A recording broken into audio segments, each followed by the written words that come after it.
Então, fechamos o capítulo 6 e agora a gente vai começar o capítulo 7. Nesse capítulo, que é curto inclusive, os espíritos discorrem sobre o tema da lei de sociedade. E no índice do assunto está a necessidade da vida social, a vida de insulamento ou isolamento para os menos afortunados de vocábulo, e conclui a receita levando ao forno dos laços da família. E abrindo alas ao pensamento está a ideia da vida social como uma necessidade intrínseca da natureza. Tanto que na pergunta 766 é dito categoricamente que Deus fez o homem para viver em sociedade. Mas esse particular não é exclusivo do pensamento espírita. E não precisa de espírito para vir do além para explicar o óbvio, ainda que muita gente se esforce muito no ensaio da cegueira. E de fato, da antropologia à sociologia, até o universo místico e religioso, é evidente que, no passar das eras, a sociedade, e por isso a vida social, é parte fundamental da existência terrena. Podemos explicar isso sobre a ótica lógica da sobrevivência, haja visto somos uma espécie de animal desprovida de muitos atributos indispensáveis à resistência e à resiliência da vida sob o sol. Falo de força, de presas, de garras e de velocidade, dependência parental longa, não tem couro, não tem pelo, ou peçonha, ainda que muita língua pareça ter, mas enfim, o que não falta é fragilidade e vulnerabilidade dos sapiens na savana do mundo. Um historiador recente, inclusive, que é o Yuval Harari, ele fez uma reinterpretação da história da humanidade explicando que o que garantiu a sobrevivência não foi necessariamente a inteligência, mas a capacidade de se socializar. O que faz algum sentido, ainda que a palavra inteligência, no que se refere à habilidade de nossa espécie, seja forçar demais a barra. Mas parece bem plausível a ressignificação, já que entre ser Einstein e estar em um bando na hora de caçar um mamute ou se defender de tigres de dente de sabre, eu prefiro estar com um bando. Aproveitando o ensejo, falando de vida social e vida em bando, do ponto de vista semântico e científico pode parecer conceitos bem próximos, mas na prática existe uma diferença descomunal entre Atlântida e um bando de hienas, ainda que Atlântida seja meramente uma mitologia. E vamos deixar de lado a fantasia ficcional de capela, de exilados e coisa e tal, não por se tratar de um delírio coletivo, porque não tem como provar, mas porque nós temos prioridades mais concretas para resolver na matéria. Então deixemos as utopias das igrejas espíritas em segundo plano.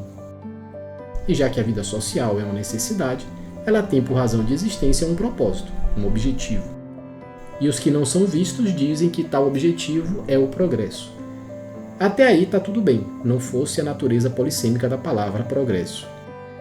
Em outras palavras, trabalhar pelo progresso é ok, mas o problema é quando o meu progresso e o seu progresso não são idênticos, ou pelo menos vizinhos de porta.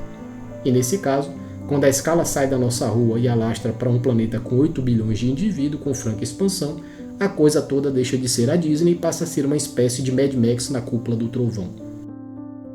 E para sair desse buraco de dilemas, seria necessário que em uníssono reconhecêssemos uma única realidade, uma realidade objetiva comum a todos os seres. Por isso a necessidade de percepção da natureza e suas leis intrínsecas.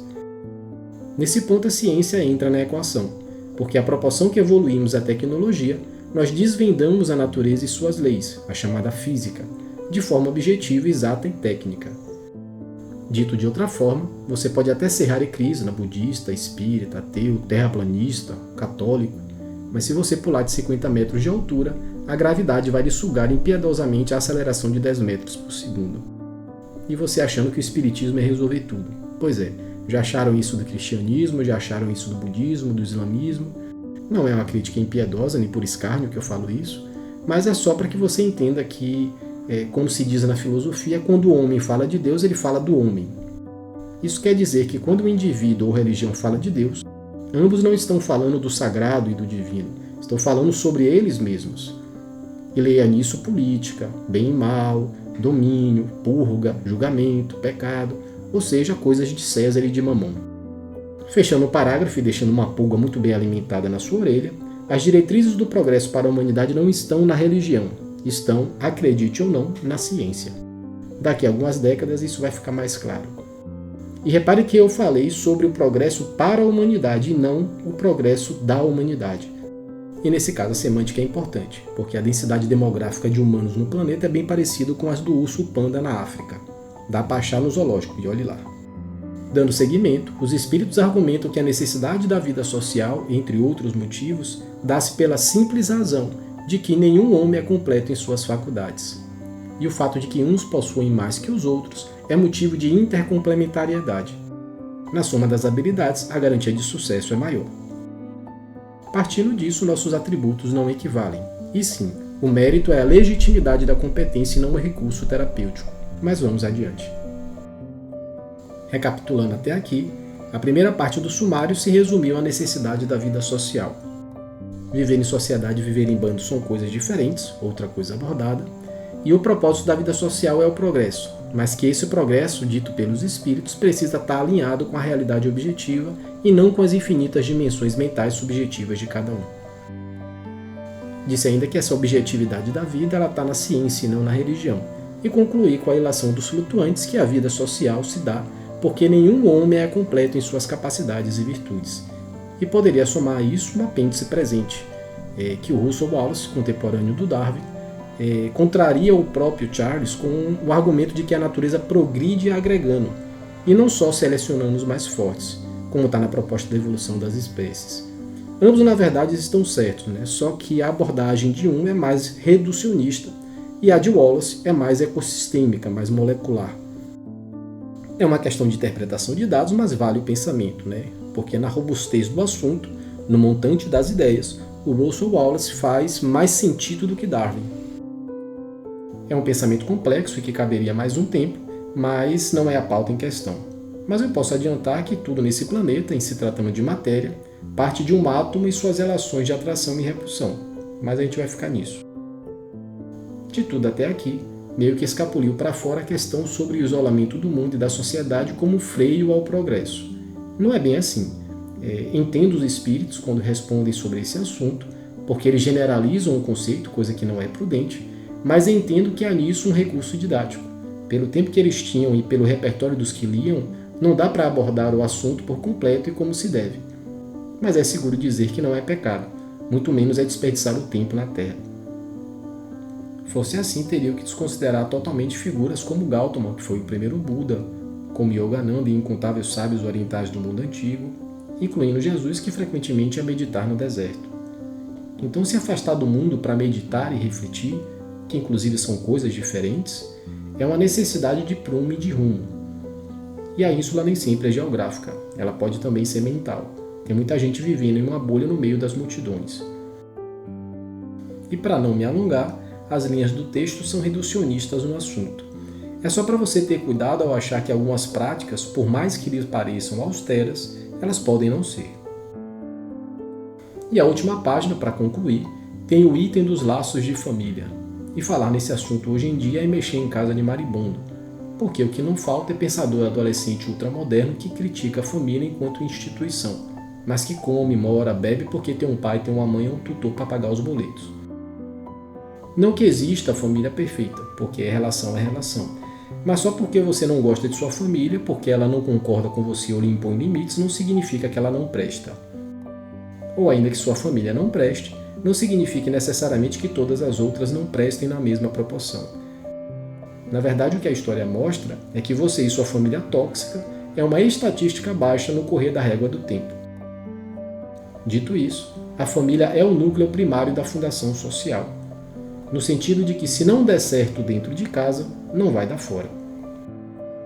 Veja que os espíritos comparam os animais à nossa espécie no que tange à condição familiar. Aspas aos espíritos. Os animais vivem a vida material e não a vida moral. Fecha aspas. Daí você pensa por si só sobre o significado de erudir a instituição familiar. E ainda na pergunta 774, é acrescido pelos imateriais, acredito que com um tom inclusive de impaciência, que, diverso dos animais, é o destino dos homens. Por que então querem identificá-lo como estes? Eu sei a resposta, mas eu não vou dizer. É de domínio público o vídeo. Mas para que minha opinião não pareie seus valores, fiquem com a dos espíritos. Abre aspas. Os laços sociais são necessários ao progresso e os da família mais apertados tornam os primeiros. Fecha aspas. E quando na pergunta 775 Kardec interroga sobre a dissolução dos laços de família, os espíritos respondem com incisiva gentileza. uma recrudescência ao egoísmo. Contudo, vale o último parágrafo além do texto. A ideia de família envolve a ideia de comunidade. Ecclesia, em latim, significa comunidade. A sangha budista, a comunidade, é uma das 3 joias do budismo, junto com o Dharma e o Buda. Toda religião congrega em uma comunidade, uma família. Não se trata só de filiação consanguínea, há uma filiação de ideias e de valores. Ainda nisso, família não se resume a pai e mãe. Podem ser 2 pais, podem ser 2 mães, não tem problema nenhum. Mas, como citado por Kardec, lacear os laços familiares é retroceder. Esse recado é para os que acham que vale qualquer coisa, contanto que haja amor, mas não é bem assim. A estrutura da família é a ordem e os valores da dignidade. Quando uma mãe tem 3 ou 4 filhos e cada um tem um pai, ou quando é relacionamento aberto, cada hora é um diferente, ou quando é a família moderna que ambos os pais trabalham o dia todo e terceirizam a formação dos filhos, ou quando os pais são modernos e liberais e deixam os filhos soltos aos modismos, ou quando os pais acham que o filho é uma espécie de pet que só precisa levar para passear e dar comida, ou quando os pais querem ser adolescentes e amigos dos filhos, aí a coisa muda de figura. Esses são indícios do laceamento dos laços familiares, uma desconfiguração dos papéis de cada membro da família. Pai é pai, mãe é mãe, filho é filho e filha é filha. Cada um tem um papel, cada um tem uma obrigação.